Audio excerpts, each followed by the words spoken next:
Olá a todos, sejam muito bem-vindos. Eu sou Oswaldo J. Filho, especialista em cibersegurança. E hoje nós vamos mergulhar no treinamento intensivo para a certificação CompTIA Security Mass, versão 701.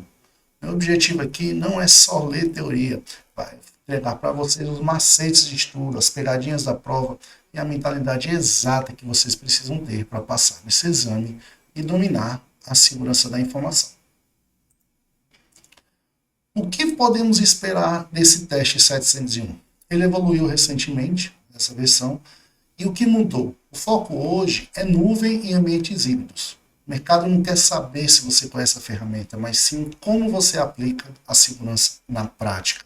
Lembre-se, vocês vão enfrentar questões de múltipla escolha e as temidas PWKs, que são as questões práticas. A boa notícia, não tem configuração real de linha de comando de firewall, é tudo muito mais analítico e visual. Então nós vamos ter questões de múltiplas escolhas, as PWKs, e sem configuração real. Um dos assuntos mais importantes e que eu trago como base é a tríade CIA, que está no domínio 1, então a base de tudo, que é a confidencialidade, integridade e disponibilidade, né? Então, C, confidencialidade, em inglês, I de integridade e A, que é availability, ou disponibilidade em português. Então, confidencialidade, o que é? É manter o sigilo, geralmente usando criptografia, como é muito pedido nessa prova. A integridade é garantir que o dado não foi alterado no caminho, por exemplo, usando o hash. E a disponibilidade é garantir que o sistema que está no ar, quando precisamos, ele vai estar lá. Pode ser usando redundância, por exemplo. Então, imagine você numa carta lacrada. O envelope é a confidencialidade, para que outras pessoas não possam ver. O lacre de cera que fica ali, ele intacto, é o que mantém a integridade, ou seja, que ninguém mudou aquele conteúdo. E o carteiro chegar para lhe entregar na hora certa é justamente a disponibilidade. Tem um detalhe também, muitas vezes é somado esse tríade ao não repúdio. Não repúdio é quando não se pode negar que aquela pessoa fez aquilo. Então, por exemplo, a gente vai falar muito do não repúdio em termos de certificados digitais, para garantir que aquela pessoa é aquela pessoa, mesmo que depois ela negue. Temos agora autenticação, MFA, que geralmente se divide entre algo que você sabe, a sua senha, um PIN, uma pergunta de segurança, algo que você tem, geralmente um objeto, um token, um smart card, um smartphone, um telefone, né? Ou algo que você é, por exemplo, sua impressão digital, a leitura da sua retina, ou onde você está, que é a sua localização GPS ou IP, e o que você faz, padrão de digitação, reconhecimento de voz, são exemplos. Por exemplo, quando a prova fala em MFA, a gente tem que lembrar que tem que ter pelo menos 2 desses itens. Então não adianta falar que o 2FA, né, o múltiplo FA, é, por exemplo, uma senha e um PIN, porque os dois estão na categoria de algo que você sabe. Não deveria ser, por exemplo, a senha e mais o seu smartphone através do SMS ou do aplicativo, ou a senha mais a sua impressão digital. Então isso realmente é um MFA. Então isso é uma pegadinha também que a gente tem que ficar de olho, tem que ter separadamente. Então se são 2 ou mais, eles têm que estar nessas categorias diferentes. Algo que você sabe, e o outro, algo que você tem, algo que você é, onde você está ou o que você faz. Na engenharia social, também se fala muito, se vê muito esses 2 itens, phishing e spear phishing. O que é o phishing? É quando você simplesmente faz uma pescaria no mar completo. Você manda e-mail para milhares, milhões de e-mails para ver se alguém cai, né? Geralmente aqueles e-mails genéricos, eu tenho um boleto, então clique aqui para reconfigurar sua senha. Esse é o chamado phishing. Já o spear phishing é um arpão lançado em determinado peixe.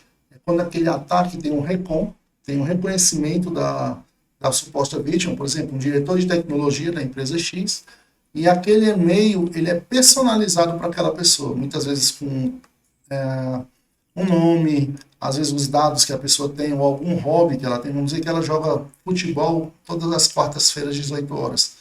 Então manda um e-mail para ele, olha, fulaninho, o nosso jogo vai mudar de quarta para quinta. Clique aqui para confirmar. né? Então, o spear phishing é quando é bem direcionado. E o Wallen, focado em baleias, né, que vem daí o termo Wallen, é quando ele faz uma profunda pesquisa sobre aquele alvo, sobre o negócio, para realmente atacar quem tem o poder de decisão, quem tem a chave do cofre, geralmente os C-levels, os executivos de alto escalão. Então a gente tem que tomar cuidado nessas definições para poder separar. E temos também o tailgate, né? Que é a entrada por trás, é como quando alguém entra no prédio pegando uma carona na porta de alguém. Então, naqueles condomínios, que uma pessoa abre com o controle, entra um carro, o outro vai lá rapidamente e entra. Também é outro conceito que a gente tem que lembrar sempre nesse estudo. Vamos falar agora um pouquinho de ransomware. O que é o ransomware? São malwares enviados que eles têm um objetivo muito claro, que é pagamento em dinheiro, né? Hoje, estamos falando muito na extorsão dupla. Em vez de simplesmente pedir dinheiro também, eles extorquem como? Esse malware geralmente conecta no servidor ou no computador, procura por arquivos específicos e que sejam do negócio, como por exemplo planilhas Excel, aplicativos, ele criptografa esses arquivos, sendo que o próprio dono acaba não tendo acesso. Então ele recebe um recadinho ali, e ali tem a extorsão dupla, ou seja, eles falam, olha, se você não me pagar X bitcoins, eu não vou dar acesso aos seus arquivos, você vai perder os seus arquivos para sempre, e eu ainda vou, os dados que forem vazados, eu ainda vou jogar na internet, né? Vou publicá-los para você sofrer uma perda financeira maior. Tá? Então, hoje nós temos o RAS, que é o Ransomware as a Service, ou seja, onde os criminosos ter uma verdadeira organização, eles alugam o código de malware para os atacantes. Então, eles entram lá na Deep Web, têm acesso a esse sistema RAS, né, pagam uma taxa ali, ou muitas vezes é só uma comissão, e falam, olha, eu vou usar o teu código, mas 20% do que eu arrecadar vai ser do dono. E aí começa a potencializar e multiplicar esses ataques.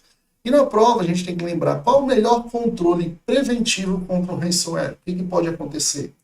Então, principalmente, é um treinamento.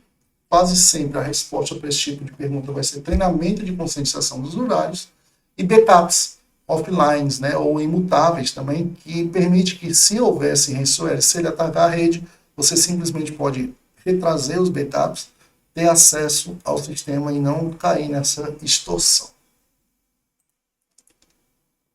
Um tema que se fala muito nessa prova é a questão do Zero Trust, ou confiança zero. Ele simplesmente fala, nunca confie, sempre verifique. Então, tem 3 pilares aí bem fortes. A verificação explícita de identidade. O acesso também é baseado no contexto, então, ou seja, se a hora ali é a hora comercial, por exemplo, se a pessoa está num local, na cidade que está liberado, e se está no dispositivo correto, e eles sempre assumem essa mentalidade, essa arquitetura, sempre assumem que a rede já está comprometida. Então, não é porque a pessoa está dentro da rede corporativa que ele vai ter que liberar acesso, ele vai ter que fazer uma nova checagem. Né? Imagine um prédio de segurança máxima e você entra lá, mostra o seu crachá na recepção e você tem acesso ao prédio. Mas o Zero Trust vai permitir que você entre no elevador e saia num determinado andar, você vai ter que mostrar o crachá de novo. Você vai entrar numa sala, você vai ter que mostrar o crachá de novo. E assim seja, ou seja, não é só porque ele está em determinado ambiente ou determinado rede que ele vai liberar o acesso. Então isso é o Zero Trust. Temos também um princípio parecido, mas é do menor privilégio, onde o usuário vai ter apenas permissões mínimas para que ele realize a sua tarefa, e somente pelo tempo necessário. Então imagine um valet, né, um manobrista, que você vai num restaurante, e aí você entrega a chave na mão dele, mas essa chave, ela não abre o porta-luvas, ela não abre o capô, ela não abre o porta-malas, só vai para realmente ligar o carro e ali durante 20 minutos, talvez, que é o tempo dele estacionar. Então isso seria o menor privilégio. Trazendo para o mundo corporativo, vamos dizer que você tem um funcionário temporário, ali só para o mês de dezembro, então esse least privilege vai apenas dar acesso para ele cadastrar os dados dos clientes só durante o mês que ele está. né, automaticamente vai ser revogado em janeiro. Então, esse é um exemplo bem claro do menor privilégio.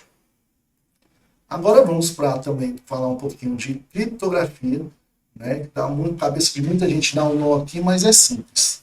Temos basicamente dois grandes subtipos de criptografia, a assimétrica e a simétrica. Na assimétrica temos sempre um par de chaves. A pública, todo mundo tem, ou seja, se eu tenho uma assinatura assimétrica minha, eu vou deixar a pública ali no meu site, vou mandar para todo mundo. E a privada eu vou guardar só para mim. Se alguém quiser mandar alguma coisa só para eu ver, ele vai criptografar com a minha chave pública. Mas essa criptografia só vai ser liberada, só vai ser quebrada, aberta, se eu abrir com a minha privada, com a minha chave privada, que só eu tenho acesso. Ou seja, qualquer pessoa consegue criptografar com essa minha chave pública, mas depois de criptografado, somente com a minha chave privada que eu vou ter acesso. E também tem as assinaturas digitais. Então, se eu assino, que seria mais ou menos o inverso, se eu assino um documento com a minha chave privada, qualquer um poderia usar a minha chave pública para verificar que eu realmente fui eu que enviei. Né? Aí garante tanto a integridade quanto o não repúdio. Então, isso também é interessante saber. E o certificado digital ela é uma chave assimétrica, pois tem a pública e tem a privada. E nós temos também as chaves, né, a criptografia simétrica, que ela é muito mais rápida, mas apenas usa uma chave. Então, interessante, as duas partes têm a chave ali, mas a criptografia fica muito mais fácil, mais rápida. Tá? Então, em alguns contextos, por exemplo, se você vai salvar os dados at rest, ou seja, em descanso, você pode usar uma criptografia simétrica e guardar aquela sua chave para que quando você tem acesso, precisa de acesso, você use a senha para descriptografar, sem necessidade de duas. Então, vamos lá. Chaves assimétricas, sempre um par público e privado. Assimétrica, então a gente lembra do termo que são separadas, são diferentes. E a chave simétrica, que é igual. É só uma chave para essa criptografia. Vamos agora falar um pouquinho de topologia de rede. Por exemplo, na topologia star, que é estrela, todos se ligam a um switch central. É o básico hoje. Você conecta um switch e você conecta ali tudo naquele switch. Qual é o problema? É um ponto único de falha. Se esse switch queimar, toda a rede vai cair.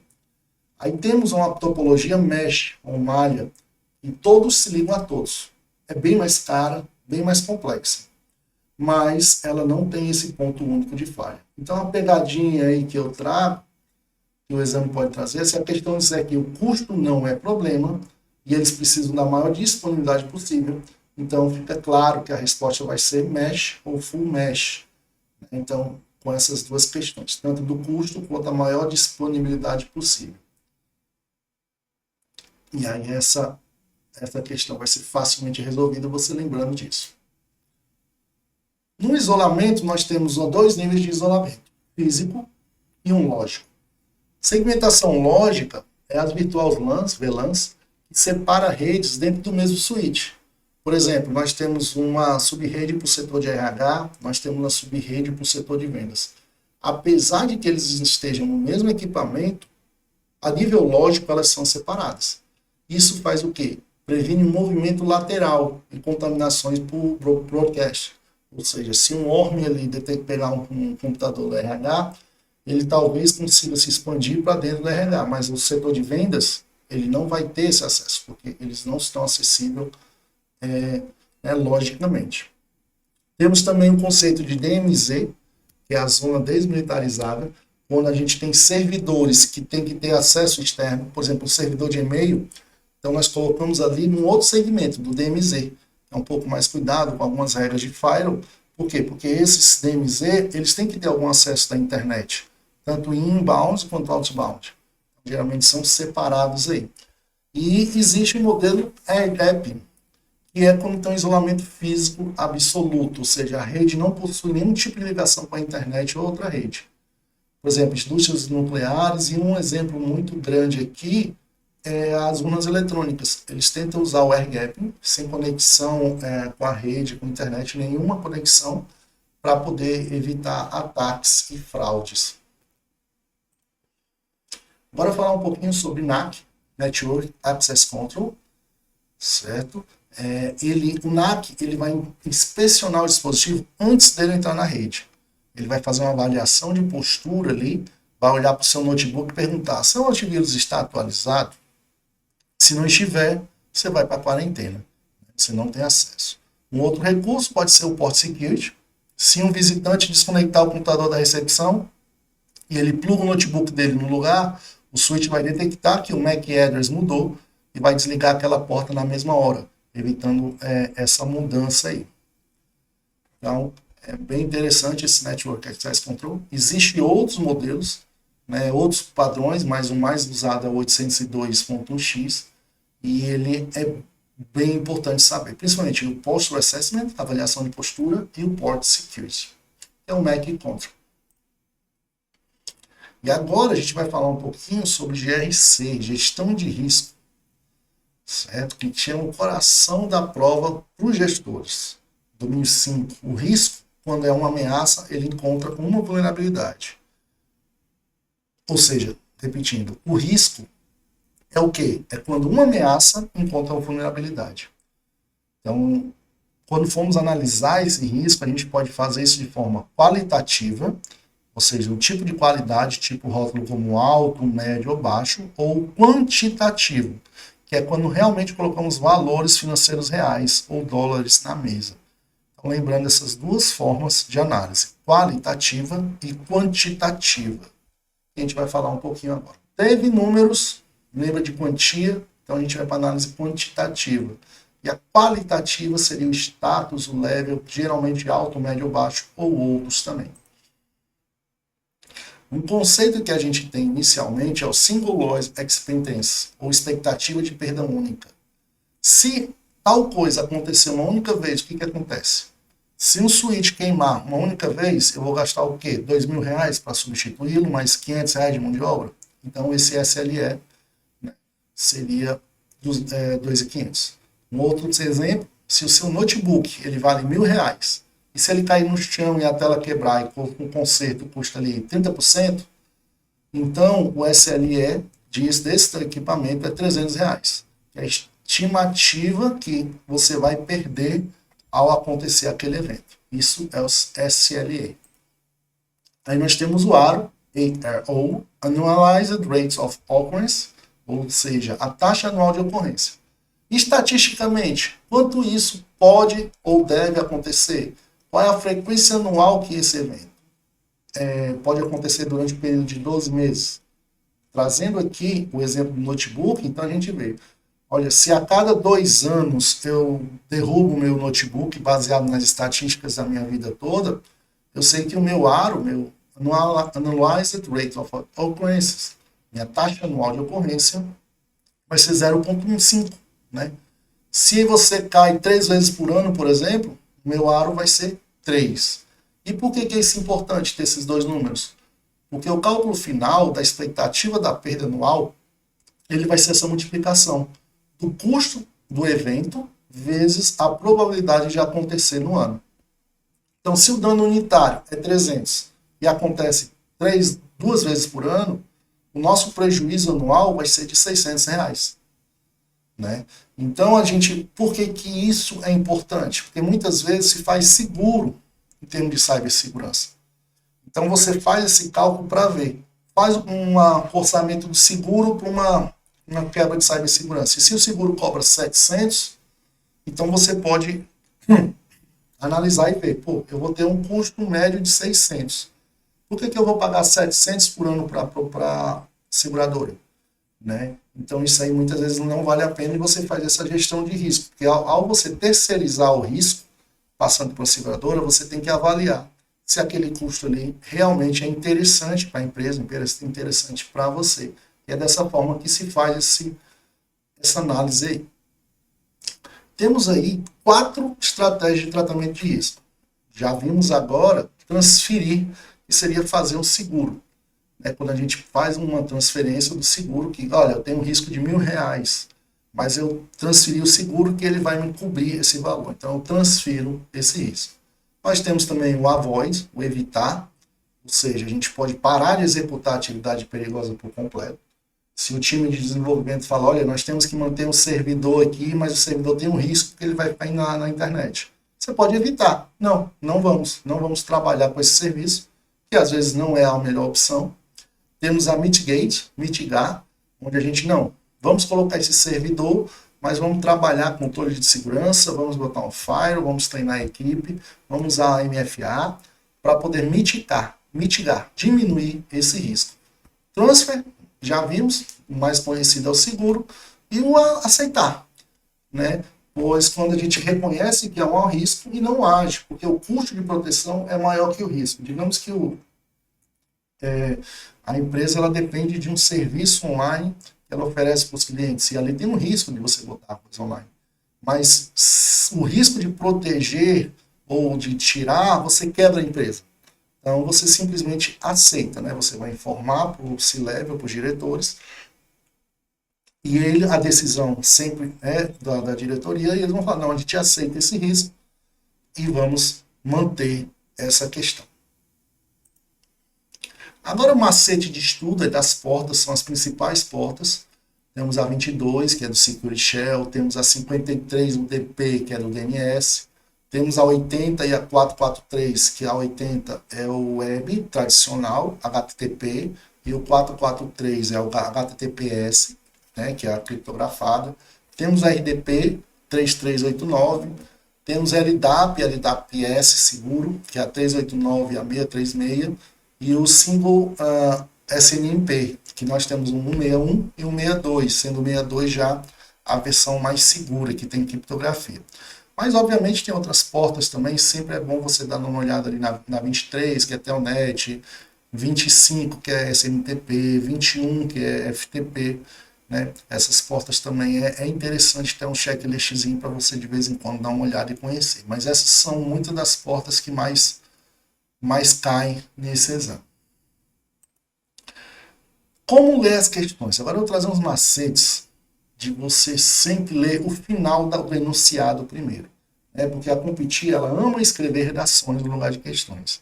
Então você deve ali ler a última frase primeiro. Então se tem um enunciado, você vai ler a última frase e depois volta para o início.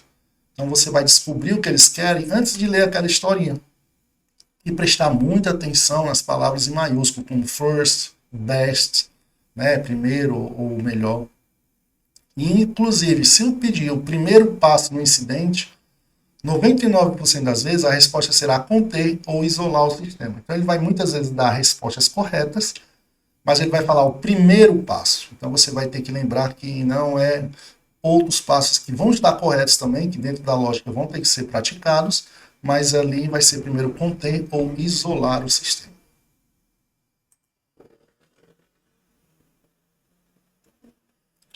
Agora nós temos, por exemplo, um exemplo da lógica usada, né? Por exemplo, uma questão que diz: um analista detecta um ransomware criptografando ativamente arquivos em um servidor crítico. Qual deve ser o primeiro passo do analista? Então, baseado naquela dica do slide anterior, a gente pode fazer, qual deve ser o primeiro passo do analista? Se um analista detecta um ransomware criptografando ativamente arquivos em um servidor crítico. Então, veja, a resposta aqui vai ser o quê? Desconectar o cabo de rede do servidor afetado, ou seja, estamos isolando o sistema, né, o primeiro passo para poder acabar. Identificar a variante do ransomware para pesquisar ferramentas pode ser válido, mas isso é uma outra fase. Restaurar os arquivos a partir do backup em cloud mais recente também é outra fase aí. Executar o software antivírus local para remover. Então veja que todas as respostas estão corretas, mas aqui foi o primeiro passo. Então é importante a gente cuidar disso, né?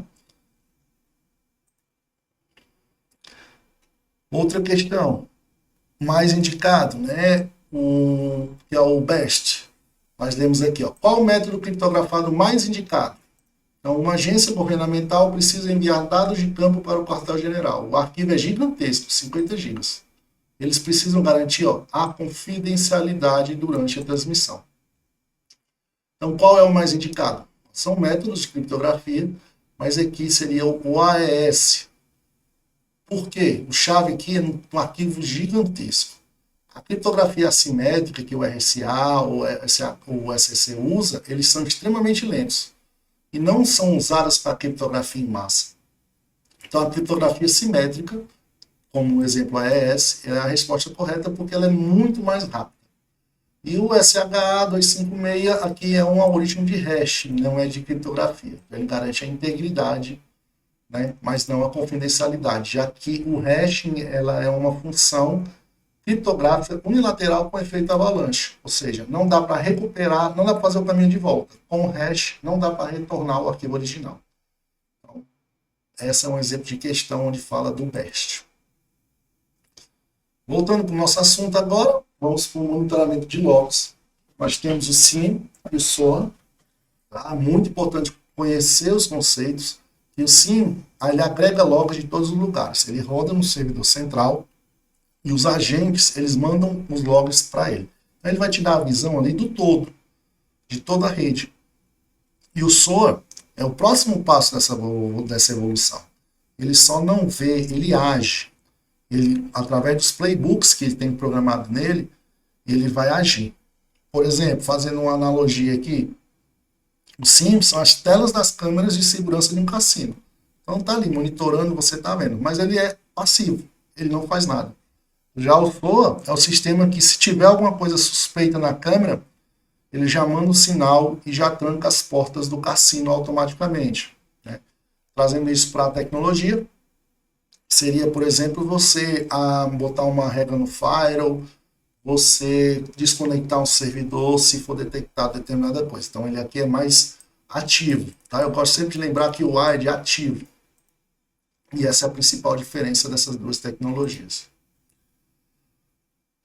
Entrando agora no outro domínio sobre forense, que a gente tem uma tabela que pode ser cobrada, que é o que é mais volátil, o que é mais rápido de desaparecer. Por que é importante? Eu tenho que saber qual é essa ordem para eu salvar primeiro antes de desligar a máquina. Porque o que evapora mais rápido eu tenho que coletar primeiro.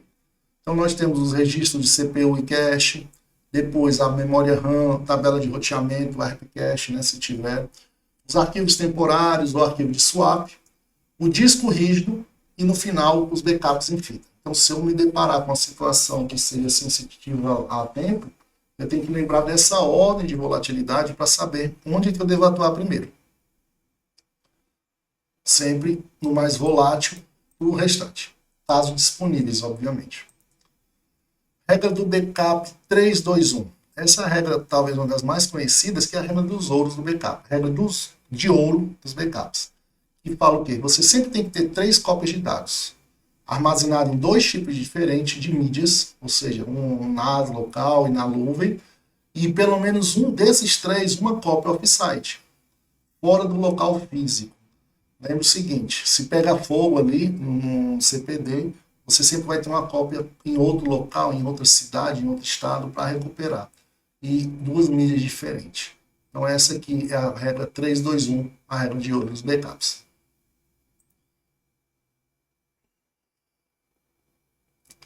Nós vamos, provavelmente nessa prova, se fala e se traz alguns simulados do 701, algumas questões de IA também, né? Fala sobre a Machine Learning, que é o EBA, que é User and Entity Behavior Analytics, ou seja, é uma análise do comportamento padrão do usuário que detecta anomalias invisíveis a humanos.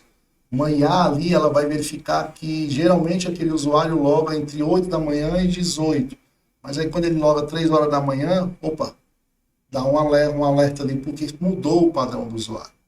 Então essa tecnologia faz isso.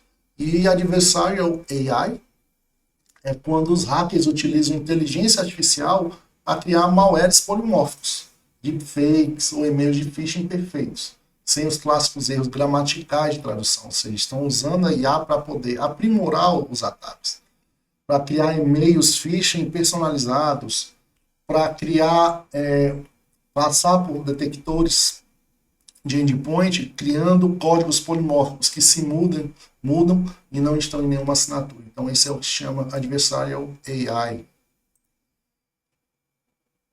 Framework de segurança e leis, no domínio 5.0. Você precisa associar os frameworks aos seus objetivos na prova. Identificar, proteger, detectar, responder, recuperar é o NIST CSF. Viu a palavra ISMS? O sistema de gestão auditável, a gente lembra da ISO 27001. Se a questão fala sobre privacidade, consentimento ou direito de ser esquecido, seria GDPR na Europa ou LGPD no Brasil. E se falou dados de cartão de crédito no ambiente financeiro bancário, a resposta automática é a PCI DSS. Então, esses são 4 frameworks, existem outros, mas esses é que são obrigatórios, que a gente tem que identificar rapidamente qual que está sendo se referente ou qual, dependendo de onde atuar. Honeypots e Honeynets. Honeypot é um servidor falso, ou um aplicativo falso, que ele é propositalmente vulnerável.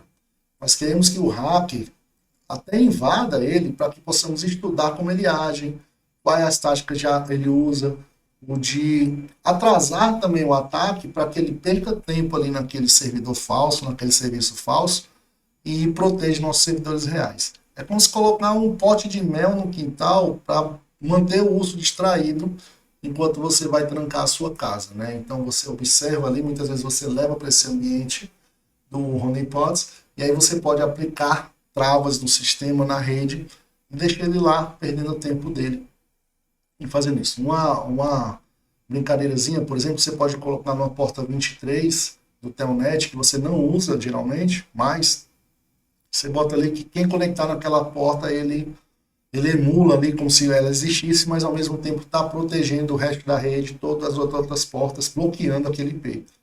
Então, enquanto ele fica ali brincando ali na 23, tentando alguma coisa, você já está com toda a sua casa trancada. Agora vamos falar um pouquinho da integridade, né, que é muito usado, é o hashing, né, um lembrete bem rápido. O SH256, ele é seu amigo, é o padrão da indústria, ele é resistente a colisões.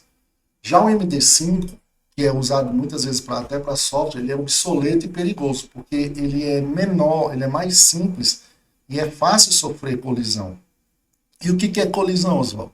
É quando 2 arquivos diferentes, eles geram a mesma assinatura. Ou seja, 2 arquivos você pega, você passa o hash em 2 arquivos, eles vão ter a mesma assinatura. E aí você não vai ter como confirmar qual deles é. Já com SHA-256, isso não acontece. Então não se esqueçam, hashing é via de mão única. E tendo hash, você não faz o caminho inverso. Você não consegue o arquivo original através do hash. Nessa nova prova, a gente está vendo também muita responsabilidade compartilhada na cloud. Tá? E o que é essa responsabilidade? Nós temos alguns modelos, mais conhecido talvez seja o SaaS, que é o software, é um serviço de CRM que o cliente acessa. Então você está provendo um SaaS para ele, né? O cliente vai gerenciar apenas as configurações de acesso e os dados.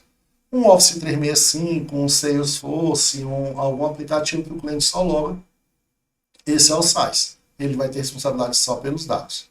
Já o PaaS, Platform as a Service, o cliente ele vai gerenciar apenas o código e os dados. O provedor aí vai tratar do SEO, do runtime, do back-end, né? Então o cliente ele vai ter um pouco mais de flexibilidade, mas também mais responsabilidade. Já o Infrastructure as a Service, o cliente vai gerenciar o SEO, o apps e os dados. Ou seja, é um VPS, uma máquina que você aluga ali, que você pega, você te dá um acesso root, e todo o código, o sistema operacional é sua função, você cuidar da segurança, é sua função ver quais aplicativos estão rodando.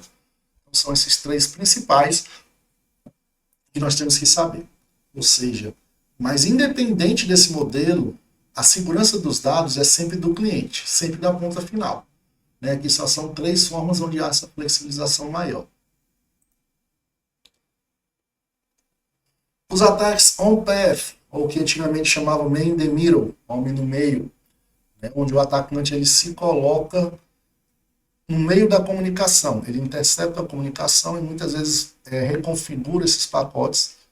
Então, por exemplo, tem 2 formas clássicas que a gente sabe, que é o ARP Poisoning, que ele corrompe a rede no camada 2, ou seja, ele se passa por outro IP usando o ARP, ou o DNS hijack.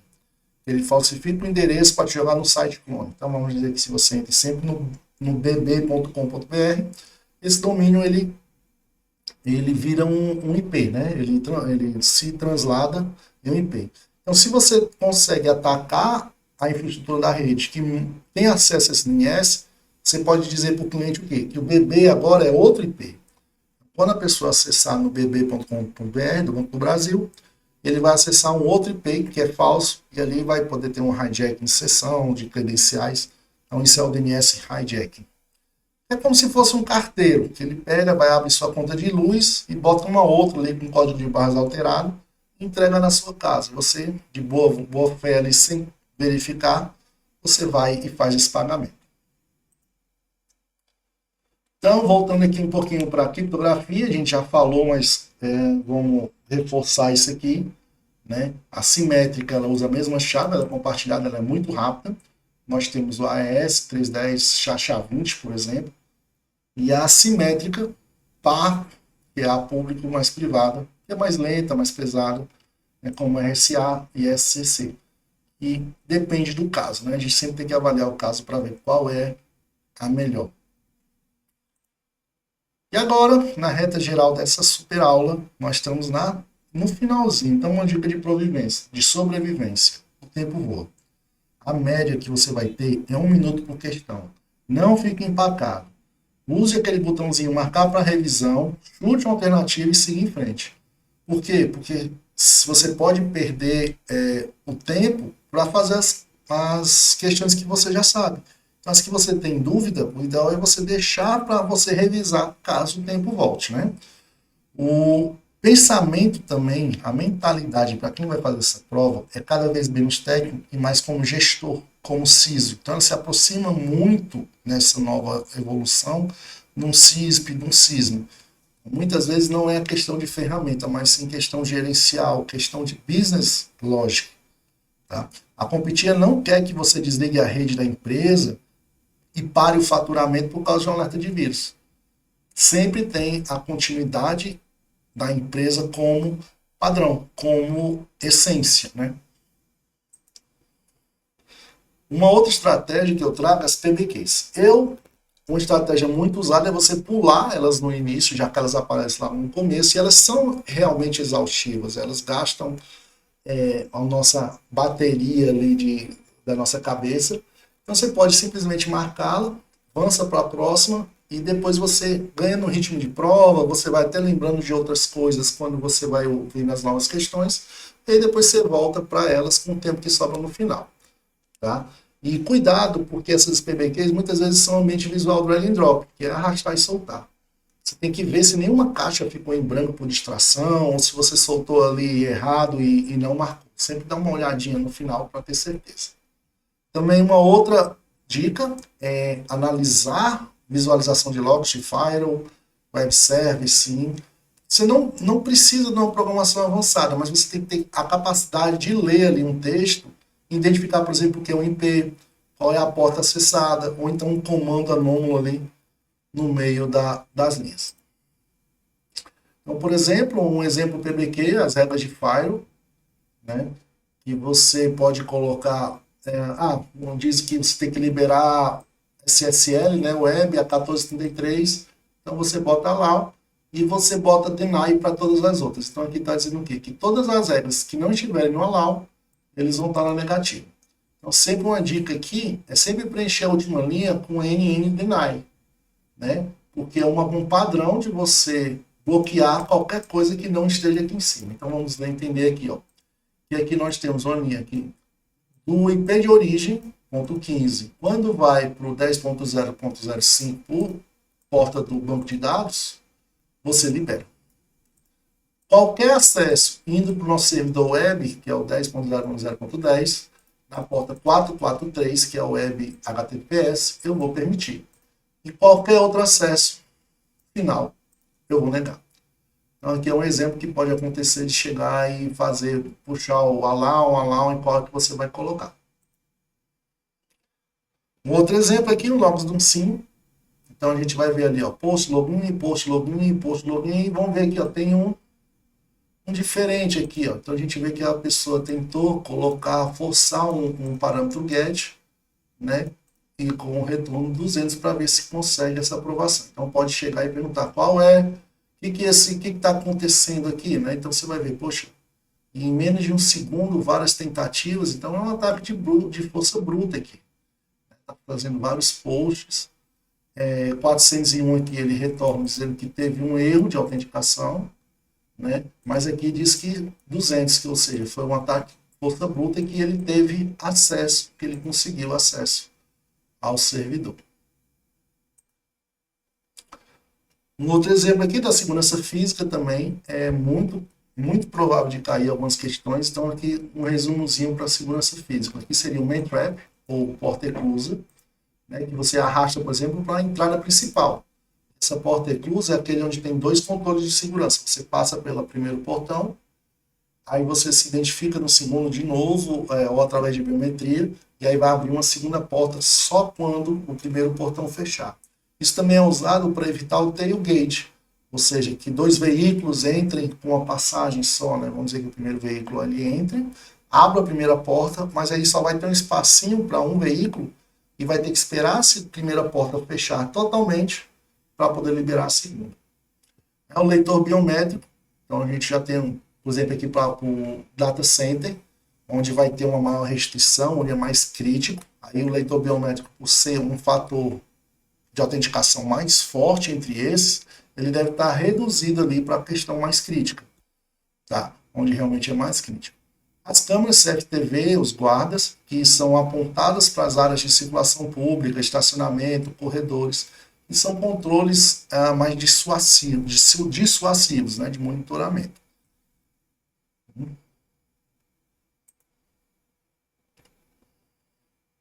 Siglas críticas aqui, vamos lá, são cheat sheet aqui das principais siglas que pode causar confusão. Temos o Intrusion Detection System, IDS, que ele apenas detecta e alerta, é um controle passivo. Temos o IPS, que ele detecta e bloqueia o ataque em tempo real, então ele tem um alcance mais ativo. Nós temos BCP, que é o focado em restaurar os processos de negócio.